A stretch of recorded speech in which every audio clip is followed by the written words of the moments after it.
मी अजून 3 महिन्यांची, आईच्या कुशीत डुलकी घेणारी. पण एक मनात प्रश्न येतो, आरक्षण नसेल तर माझा मार्ग अडवला जाईल का? कष्ट, अभ्यास, हुशारी असूनही फक्त संधी न मिळाल्याने मी थांबेन का? मी अजून बाळ आहे, पण माझं उद्याचं भविष्य या लढाईवरच अवलंबून आहे.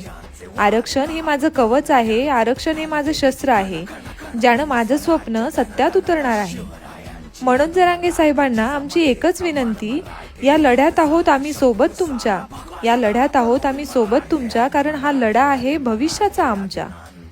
आई वडिलांच्या पिढीनं सहन केलेलं दुःख आमच्या पिढीला पुन्हा नको अनुभवायला. म्हणून मागण्या मान्य होईपर्यंत हा आवाज नको थांबायला. म्हणून मागण्या मान्य होईपर्यंत हा आवाज नको थांबायला. आरक्षण मिळेपर्यंत आमचं पाऊल मागे हटणार नाही, कारण इतिहास साक्षी आहे, मराठ्यांसमोर झुकावं लागलंय दिल्लीच्या तख्तालाही.